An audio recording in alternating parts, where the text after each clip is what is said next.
اللہ تعالیٰ نے جس قدر شہرت ناموری عطا کی ہے اس قدر نہ آج تک کسی کو ملی ہے نہ قیامت تک کسی کو ملے گی۔ دنیا میں آنے سے پہلے، دنیا میں آ کر اور عالم برزخ کے اندر، پھر روز قیامت، ہر جگہ ہر زمانے میں پیارے پیغمبر محمد الرسول اللہ صلی اللہ علیہ وآلہ وصحبہ وسلم کا ثانی نہیں ہے۔ اللہ تعالیٰ نے زمین کے شرق و غرب کے اندر آپ کی حکومت پھیلا دی۔ کلمہ شہادت، اذان اور اقامت، خطبہ، تشہد وغیرہ اللہ کے نام کے ساتھ ساتھ آپ کا نام بھی لیا جاتا ہے۔ اللہ کی اطاعت کے ساتھ پیارے پیغمبر محمد الرسول اللہ صلی اللہ علیہ وسلم کی اطاعت بھی فرض ہے۔ کوئی وقت ایسا نہیں، کوئی گھڑی ایسی نہیں جس کے اندر پیارے پیغمبر محمد الرسول اللہ صلی اللہ علیہ وسلم کا نام نہ لیا جاتا ہو۔ اگر مشرق سے کسی ملک جہاں سے زمین سٹارٹ ہوتی ہے وہاں سے لے کے مغرب تک، اگر صبح کا سورج طلوع ہونے سے پہلے جب فجر طلوع ہوتی ہے اس وقت اذان ہوتی ہے، سورج نکلتا جاتا ہے، آگے آگے اذان ہوتی جاتی ہے اور اینڈ تک اذان ہوتی جاتی ہے، ادھر سے ختم ہوتی ہے، پھر ادھر سے اذان سٹارٹ ہو جاتی ہے۔ ہر کی وقت، ہر گھڑی کے اندر اشہد ان محمد الرسول اللہ کا کلمہ جو ہے یہ بلند ہوتا رہتا ہے۔ ورفعنا لک ذکرک، اللہ تبارک و تعالیٰ نے پیارے پیغمبر محمد الرسول اللہ صلی اللہ علیہ وسلم کا ذکر بلند فرمایا۔ عالم ارواح کے اندر اس وقت ابھی تک آدم علیہ السلام اور کوئی بھی انسان پیدا نہ ہوا تھا۔ رب تعالیٰ نے پوری کائنات کو عالم ارواح کے اندر جمع فرمایا اور اس بات کا عہد لیا کہ جب تمہاری زندگی کے اندر پیارے پیغمبر محمد الرسول اللہ صلی اللہ علیہ وسلم تشریف لے آئیں تو تمام نبیوں نے اپنی نبوت کو چھوڑ کر کے اس پیارے پیغمبر محمد الرسول اللہ صلی اللہ علیہ وسلم کی پیروی کرنی ہے، ان کی تابعداری کرنی ہے، ان کے پیچھے چلنا۔ انبیاء اکرام علیہم السلام ان کے اندر اللہ تعالیٰ نے عالم ارواح کے اندر تعارف فرما دیا، اور نبی کریم صلی اللہ علیہ وسلم تشریف فرما ہے۔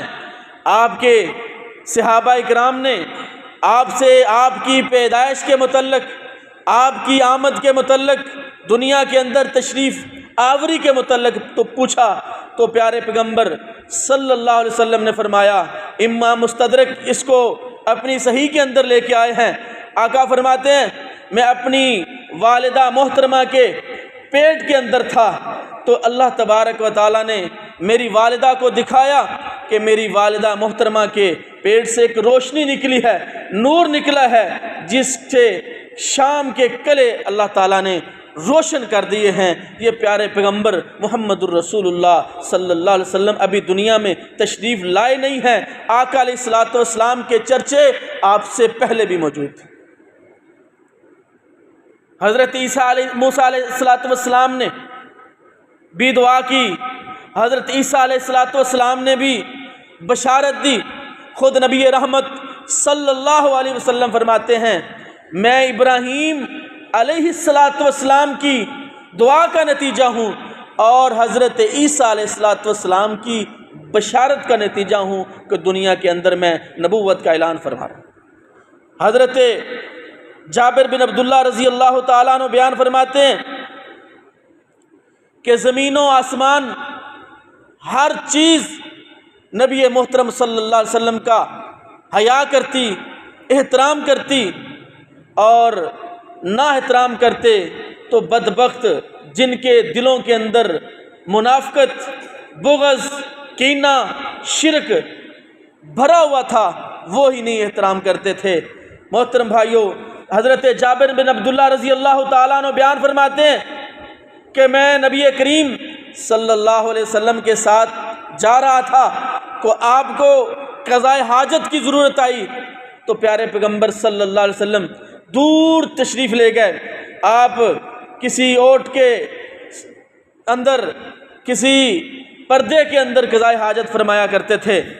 تو جب نبی کریم صلی اللہ علیہ وسلم نے دیکھا وادی کے دور چلے گئے ہیں، جابر بن عبداللہ فرماتے ہیں کہ نزدیک نزدیک کوئی اوٹ نہیں ہے، کوئی پتھر نہیں ہے، سارا چٹیل میدان ہے. تو جابر فرماتے ہیں میں نے دیکھا ایک درخت ایک طرف تھا اور ایک درخت ایک طرف تھا. نبی رحمت صلی اللہ علیہ وسلم تشریف لے گئے.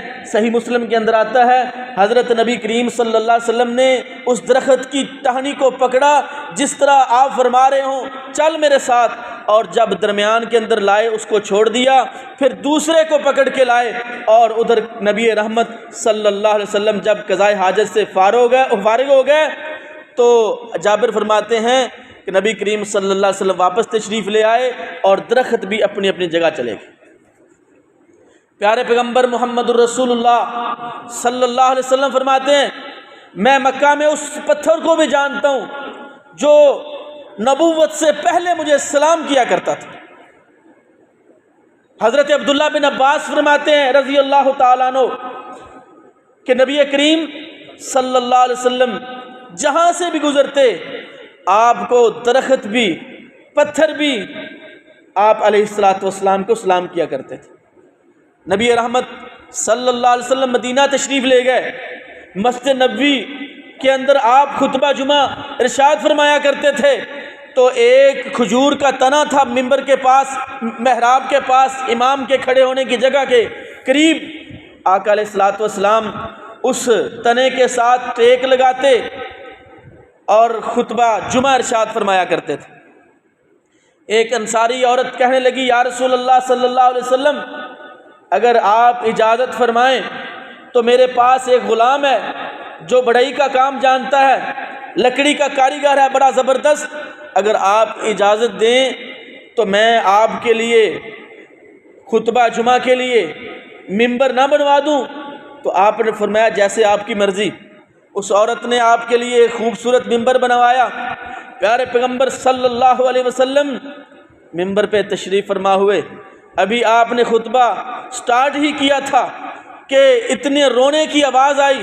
جب دائیں دیکھا تو وہی تنا جس کے ساتھ نبی محترم صلی اللہ علیہ وسلم ٹیک لگا کے خطبہ جمعہ ارشاد فرمایا کرتے تھے وہ رو رہا ہے. آقا فرماتے ہیں کہ اس طرح رو رہا جس طرح بچہ جو ہوتا ہے وہ روتا ہے. نبی محترم صلی اللہ علیہ وسلم ممبر سے اترے اور اس کو اپنے سینے سے لگایا، اس طریقے سے چپ کروایا جس طریقے سے ماں اپنے بچے کو چپ کرواتی. اور پھر نبی رحمت صلی اللہ علیہ وسلم دوبارہ ممبر پہ تشریف لائے اور فرمانے لگے یہ اس وجہ سے رو رہا ہے کہ میرے ساتھ آپ ٹیک لگاتے تھے اور مجھے آپ خطبہ سناتے تھے، آپ میرے سے آپ جدا ہو گئے ہیں اس لیے یہ تنا رو رہا ہے. نبی محترم محمد الرسول اللہ صلی اللہ علیہ وسلم کا احترام جانور بھی کیا کرتے تھے. ایک یہودی چرواہا اپنی بکریوں کو چرا رہا ہے. صحیح مسلم کے اندر یہ روایت ہے کہ نبی کریم صلی اللہ علیہ وسلم نے فرمایا کہ وہ یہودی جب بکریاں چرا رہا ہے تو ایک بھیڑیا آیا اس کی بکری کو اٹھا کے لے گیا. اس نے اپنی بکریوں کو چھوڑا اور پھر اس بھیڑیے کے پیچھے دوڑنے لگ پڑا، اور جب اس بھیڑیے کے پاس پہنچا اسے اپنی بکری چھڑوائی تو بھیڑیا دور جا کے تھوڑا سا بیٹھ کر کے کہتا ہے کہ جو اللہ تعالیٰ نے میرے لیے رزق بھیجا تھا تو نے میرے منہ سے وہ چھین لیا. تو وہ تعجب کرنے لگا کہ یہ بھیڑیا ہے اور انسانوں کے ساتھ انسانوں کی طرح کلام کر رہا ہے. تو پھر بھیڑیا بولا کیا تو تعجب کرتا ہے، کیا تو تعجب کرتا ہے کہ بھیڑیا جو ہے انسانوں کی طرح بات کرتا ہے؟ کہتا ہے میں نے ہاں کے اندر سر ہلایا. کہنے لگا ایک نبی محمد الرسول اللہ صلی اللہ علیہ وسلم عرب کے علاقے میں آنے والے ہیں، اس کی یہ نشانیاں ہوں گی، وہ نبوت کا اعلان کرے گا۔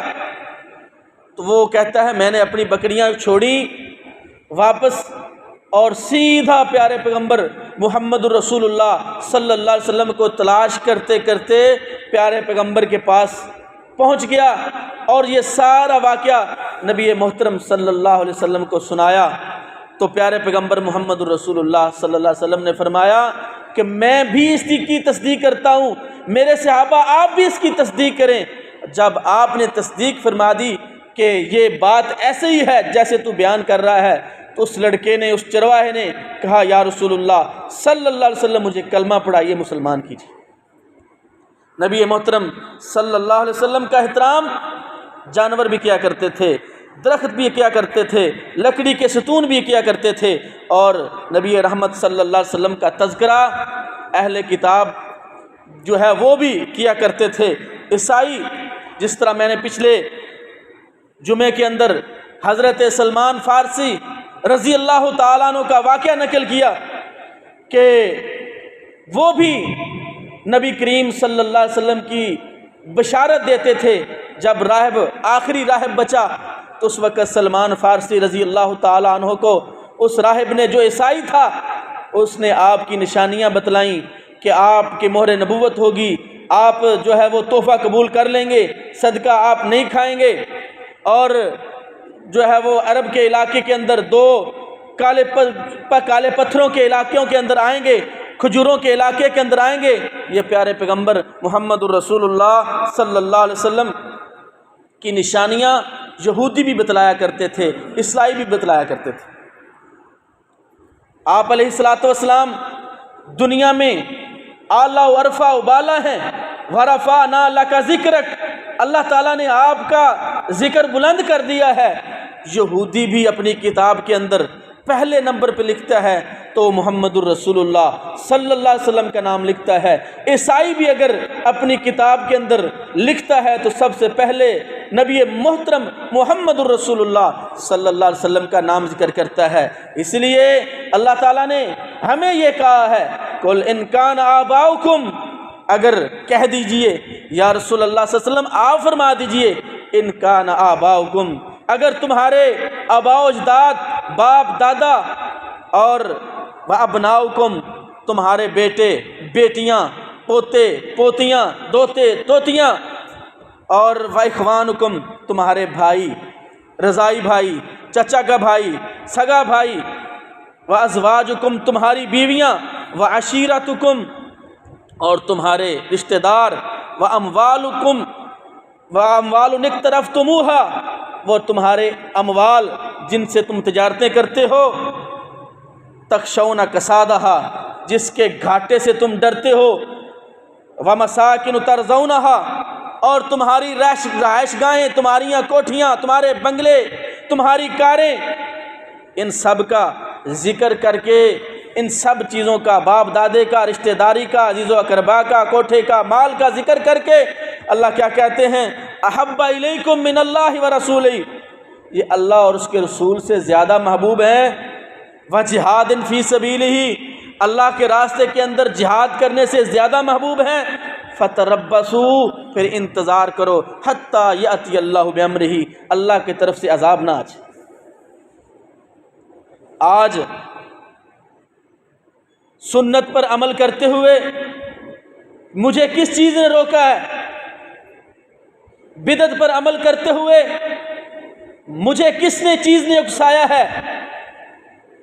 سنت پیارے پیغمبر محمد الرسول اللہ صلی اللہ علیہ وسلم کے طریقے کا نام ہے، اور بدعت پیارے پیغمبر محمد الرسول اللہ صلی اللہ علیہ وسلم کے ذمے کام وہ لگا دینا جو آپ نے کیا نہیں ہے، اس کو نیکی سمجھ کر کے کرنا، دین کے اندر نئی چیز ایجاد کرنا، اس کا نام بدعت ہے۔ اس چیز پر جو اکساتی ہے وہ کیا چیز ہے؟ یہی تو چیزیں ہیں۔ آباؤکم، بے سنت پہ عمل کیوں نہیں کرتا؟ تو انہوں پتہ ہے جی میرے والدین اصل میں وہ یہ تھے، اور ساڑھے والدین تو پہلے ہندو سی، کوئی عیسائی سی، ہم ہندوستان میں رہتے تھے، یہ سب ایک ہی ہندوستان تھا، پتہ نہیں کس کا باپ مسلمان تھا، کسی کا کافر تھا، کس کا ہندو تھا۔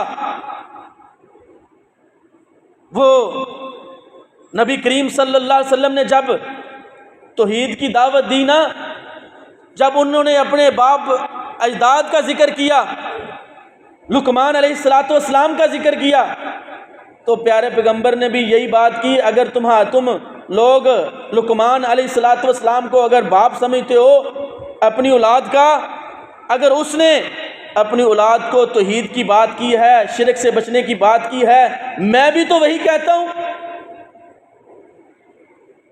اور جو مکے کے مشرک تھے 360 جو انہوں نے وسیلے بنا کے رکھے ہوئے تھے، ان کے ذریعے کہتے ہیں ہم نے اپنے آباء و اجداد کو اسی طرح پایا ہے، ہم ان سے نہیں مانگتے، ان کے وسیلے سے مانگتے ہیں، ان کے طفیل مانگتے ہیں۔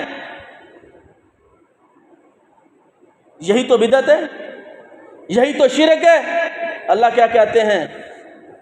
تمہارے آباء و اجداد سے محمد الرسول اللہ صلی اللہ علیہ وسلم پیارے نہیں ہیں تو پھر اللہ کے عذاب کا انتظار کرو۔ نبی رحمت صلی اللہ علیہ وسلم نے فرمایا، صحیح البخاری کی روایت ہے، ابو ہریرہ رضی اللہ تعالیٰ عنہ اس حدیث کے راوی ہیں، فرماتے ہیں کل امتی یدخلون الجنہ، میری ساری کی ساری امت جنت میں جائے گی، الا من ابا، مگر جس نے انکار کر دیا وہ جہنم میں جائے گی۔ یا رسول اللہ، بھلا جنت میں جانے سے کون انکار کر سکتا ہے؟ سب سے پوچھو کدھر جانا چاہتے ہو، سب کہیں گے جنت میں جانا چاہتے ہیں۔ وَمَن یَأْبَ رسول اللہ صلی اللہ علیہ وسلم، یا رسول اللہ صلی اللہ علیہ وسلم جنت میں جانے سے انکار کون کرے؟ اب امتحان ہو سکول میں، مدرسے میں، تو استاد پوچھے کون کون چاہتا ہے کہ اس کا فرسٹ نمبر آئے، پہلا نمبر کس کس کا آئے، ہاتھ کھڑا کر کے بتلائے۔ کوئی بھی بچہ ایسا نہیں ہوگا جو یہ کہے کہ نہیں جی میں نے پہلے نمبر تے نہ لے آوے ہو، میں نے فیل کرے ہو۔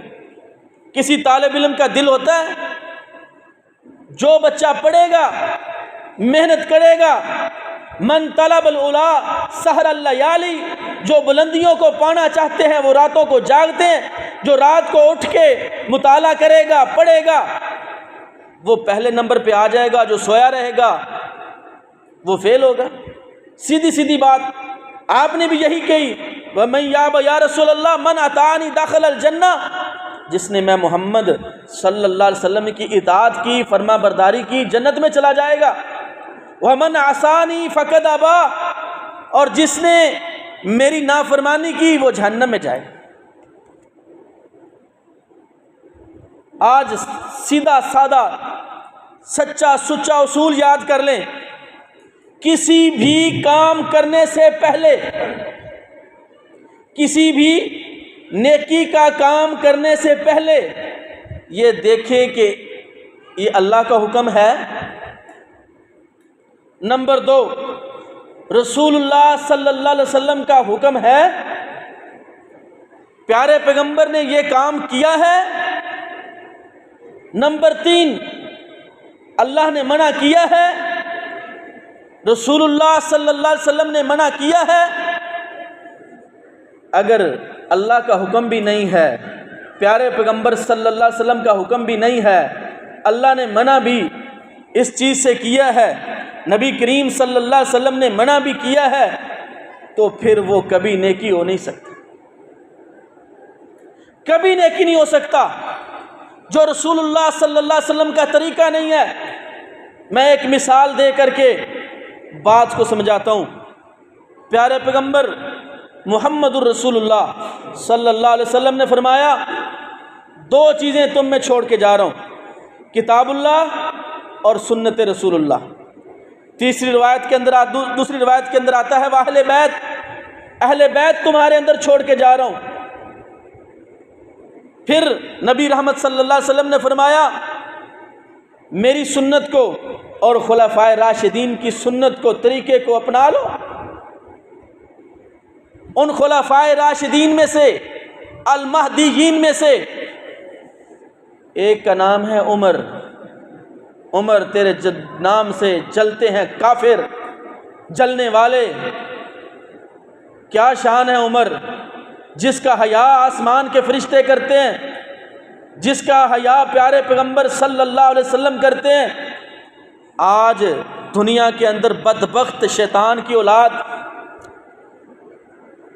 اس سے نفرت کرتے ہیں، اس سے بھاگتے ہیں۔ پیارے پیغمبر فرماتے ہیں شیطان جب آپ کو دیکھتا ہے عمر تو راستہ بدل جاتا ہے۔ آپ نے خبر سنی کہ پچھلے دنوں عمر رضی اللہ تعالیٰ عنہ کہ انہوں بدبختوں نے توہین کی ہے، گستاخی کی ہے، مجسمہ بنا کے آگ لگا کے حیدرآباد کے اندر کل رات وہ پکڑے گئے ہیں۔ 9 ربیع الاول کو ان بدبختوں نے یہ کام کیا۔ اے اللہ ان بدبختوں پر اپنا عذاب نازل فرما دے اور ہمیں توفیق عطا فرما کہ ہم تیرے نبی کے صحابہ کا دفاع کر سکیں، ان کی عظمت پر کٹ مر سکیں۔ ہمیں توفیق عطا فرما کہ ہم عمر کی بات کریں، ابو بکر کی بات کریں، عثمان کی بات کریں، علی کی بات کریں، اور صحابہ کرام کو کی تعلیمات اپنے بچوں کو دے سکیں۔ اللہ کے لیے اس یہ سوشل میڈیا کو چھوڑ کے یہ نئے نئے پروفیسر اور انجینئر بدبخت بے ایمان شیطانوں کو چھوڑ کے جو صحابہ کی گستاخی کرتے ہیں۔ ایک پنڈی کا بدبخت ہے لعنتی، اس خبیث حرام زادے نے سعد بن ابی وقاص رضی اللہ تعالیٰ عنہ کے بارے میں بھی بکواس کی ہے، لیکن اپنے آپ کو وہ سنی مسلمان کہتا ہے۔ لعنتی، اللہ اس پر بھی لعنت فرما، اور جو صحابہ کرام پر بھونکتے ہیں ان کتوں پہ بھی یا اللہ اپنا کتا کو نازل فرما دے، ان کو تباہ و برباد فرما دے۔ میں بات آگے چلی گئی، عمر کی بات کرتا ہوں رضی اللہ تعالیٰ عنہ۔ عمر رضی اللہ تعالیٰ عنہ فرماتے ہیں اگلے سال حج تمتع نہیں ہوگا۔ حج تمتع کہتے ہیں حج اور عمرہ اکٹھا کرنا۔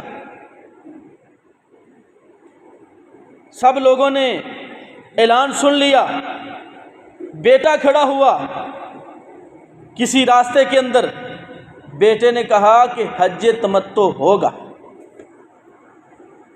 باپ کون ہے؟ وَسُنَّةُ الْخُلَفَاءِ الرَّاشِدِينَ، خلیفہ ثانی ہے، وہ عمر ہے جن کے بارے میں آقا نے فرمایا اگر میرے بعد کوئی نبی ہوتا تو عمر ہوتا رضی اللہ تعالیٰ عنہ۔ وہ عمر ہے، اور بیٹا عبداللہ بن عمر ہے رضی اللہ تعالیٰ عنہ، جو کاتب وحی ہے، کہتا ہے حج تمتع ہوگا۔ جب اس طرح کی بات ہو نا تو پھر لوگ بڑا اگے اگے ہو کے سنتے نے، کان لاندے نے، دیکھیے ہن تماشا کی بنتا ہے۔ کیا بات فرمائی عبداللہ رضی اللہ تعالیٰ عنہ نے؟ لوگوں نے کہا تیرا باپ کہتا ہے حج تمتع نہیں ہوگا، اور ان کا یہ کام مینجمنٹ کے حوالے سے بہترین تھا کہ لوگ آتے ہیں حج اور عمرہ اکٹھا کر کے چلے جاتے ہیں، اور پیچھے پھر رونق نہیں رہتی مکے کے اندر۔ ان کا نظریہ تھا کہ لوگ آتے رہیں، ہم ان کی خدمت کرتے رہیں، حج کر کے جائیں پھر عمرہ کرنے آئیں، تاکہ پورا سال مکے کی بیت اللہ کی رونق چلتی رہے۔ یہ نظریہ کوئی ماڑا تو نہیں تھا، اچھا تھا۔ عبداللہ بن عمر کہتے ہیں حج تمتع ہوگا۔ صحابہ کہتے ہیں تیرے باپ نے یہ بات کی، آپ یہ بات کہتے ہیں؟ سنو، نبی کے مقابلے کے اندر اپنے اماموں کو کھڑا کر کے ان کی بات کو سینے لگانے والوں، نبی کی سنت کی مخالفت کرنے والوں، سنو، عبداللہ بن عمر فرماتے ہیں رضی اللہ تعالیٰ عنہ کہ دین، اسلام میرے باپ عمر بن خطاب پہ نازل نہیں ہوا، دین اسلام محمد الرسول اللہ پہ نازل ہوا۔ اور محمد کریم نے فرمایا حج تمتع ہوگا تو ہوگا۔ اگر ادھر خلفائے راشدین المہدیین کی بات نہیں چلتی تو تیری کیا بات قولی کیا چلے گی؟ ادھر صحابہ کا قول اور عمل نہیں چل سکتا، تیری قولی کیا کرے گی؟ گناہ تو نہیں ہے، منع تو نہیں ہے، یہ کام وہ کام، اللہ کے لیے سوکھا جا دین ہے، اتنا پیارا آسان دین ہے۔ دین اسلام سے پیارا دین کوئی نہیں ہے۔ ان الدین عند اللہ الاسلام، دین اسلام سب سے بہترین دین ہے۔ اگر اس کی ایک دوسرے کے ساتھ تقابل کر کے دیکھنا چاہیں، آپ تمام ادیان کو کھول کر کے دیکھ سکتے ہیں کہ اللہ تعالیٰ نے دین اسلام کو بہترین نازل فرمایا ہے۔ اور دین اسلام میری اور تیری سمجھ، تیری اور میری عقل کا نام نہیں ہے، دین اسلام محمد الرسول اللہ صلی اللہ علیہ وسلم پر نازل کردہ اس قرآن کا نام ہے، پیارے پیغمبر صلی اللہ علیہ وسلم کے فرمان کا نام ہے، آپ کے پریکٹیکل کا جو نام ہے، آپ کے جہاد کا نام ہے، آپ کی نماز، آپ کا روزہ، آپ کا زکوٰۃ کا طریقہ، آپ کا صدقہ، آپ کا چلنا، آپ کا بیٹھنا، آپ کا اٹھنا، آپ کا لیٹنا، الغرض پیدائش سے لے کے وفات تک ہر عمل لقد کان لکم فی رسول اللہ اسوۃ حسنہ ہے، ہمارے لیے بہترین آئیڈیل اور نمونہ ہے۔ ہمیں کسی اور امام کی ضرورت نہیں ہے۔ جب امام اعظم محمد الرسول اللہ صلی اللہ علیہ وسلم موجود ہوں، ان کے مقابلے کے اندر ہم کسی کی بات کو اپنے سر پہ نہیں رکھتے۔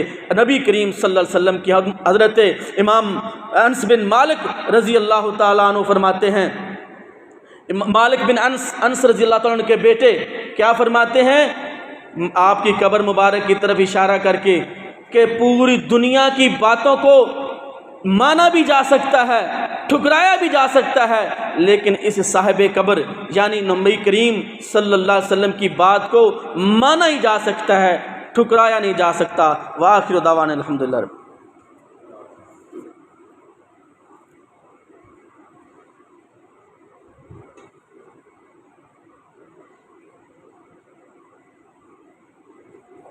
ان الحمد للہ نحمده ونستعینه ونستغفره ونعوذ باللہ من شرور انفسنا ومن سیئات اعمالنا، من يهدي الله فلا مضل له ومن يضلل فلا هادي له، واشهد ان لا الہ الا اللہ وحدہ لا شریک له، واشهد ان محمدا عبدہ ورسولہ۔ اللہ تعالیٰ نے نبی کریم صلی اللہ علیہ وسلم کا ذکر دنیا کے اندر ہی نہیں، نبیوں کے اندر بھی، عالم ارواح کے اندر بھی اور آخرت کے اندر بھی اللہ تعالیٰ نے آپ علیہ الصلوۃ والسلام کا ذکر بلند فرمایا ہے۔ وَرَفَعْنَا لَكَ ذِكْرَكَ، نبی رحمت صلی اللہ علیہ وسلم فرماتے ہیں میں جنت کی سیر کرنے کے لیے گیا تو مجھے ایک نہر دکھائی گئی۔ میں نے جبریل سے پوچھا اے جبریل یہ کیا ہے؟ تو آقا علیہ السلام فرماتے ہیں کہ مجھے جبریل نے بتایا یہ نہر ہے کوثر کی۔ اور حافظ عبدالسلام بن محمد حافظہ اللہ تعالی رحمۃ اللہ علیہ اپنی تفسیر کے اندر لکھتے ہیں انا آتیناک الکوثر فصل لربک وانحر، کہ یا رسول اللہ علیہ وسلم ہم نے آپ کو حوض کوثر عطا کیا۔ تو وہ نہر جو ہے وہ جنت سے ہوتی ہوئی میدان محشر کے اندر ایک حوض کے اندر جمع ہوگی۔ پیارے پیغمبر فرماتے ہیں میں وہاں پہ تمام لوگوں کو پانی پلاؤں گا، ان لوگوں کو جو مسلمان ہوں گے، جن کا عقیدہ درست ہوگا، اور 50,000 سال تک ان کو پیاس نہیں لگے گی جو ایک مرتبہ وہ پانی پی لے گا۔ اللہ تعالیٰ پیارے پیغمبر صلی اللہ علیہ وسلم کے ہاتھوں سے ہمیں حوض کوثر کا پانی نصیب فرمائے۔ اور تمام انبیاء علیہ الصلوۃ والسلام اس بات کے منتظر ہوں گے کہ وہ کون جو ہے وہ دروازہ کھلوائے گا جنت کا۔ تو ابراہیم علیہ السلام کے پاس، نوح علیہ الصلوۃ والسلام کے پاس، موسیٰ علیہ الصلوۃ والسلام کے پاس، عیسیٰ علیہ الصلوۃ والسلام کے تمام نبیوں کے پاس لوگ جائیں گے، آخر میں کہیں گے جاؤ پیارے پیغمبر محمد الرسول اللہ صلی اللہ علیہ وسلم کے پاس جائیں۔ آقا فرماتے ہیں میں جا کر جنت کا دروازہ کھٹکھٹاؤں گا، پوچھے گا من، کون ہے؟ تو آپ فرمائیں گے انا محمد صلی اللہ علیہ وسلم، میں محمد ہوں۔ تو وہ کہے گا یا رسول اللہ صلی اللہ علیہ وسلم اسی کے متعلق، آپ ہی کے متعلق مجھے آرڈر ہوا ہے کہ آپ کے علاوہ کسی کے لیے دروازہ نہیں کھولنا۔ آپ دنیا کے اندر بھی امام، آخرت کے اندر بھی امام، آپ کا دنیا کے اندر بھی نام بلند، آخرت کے اندر بھی آپ کا نام بلند۔ اے اللہ ہمیں پیارے پیغمبر محمد الرسول اللہ صلی اللہ علیہ وسلم کا سچا تابع دار، حبدار، وفادار بنا دے۔ اللہم انصر الاسلام والمسلمین، اللہم انصر الجہاد والمجاہدین، اللہم اشف مرضى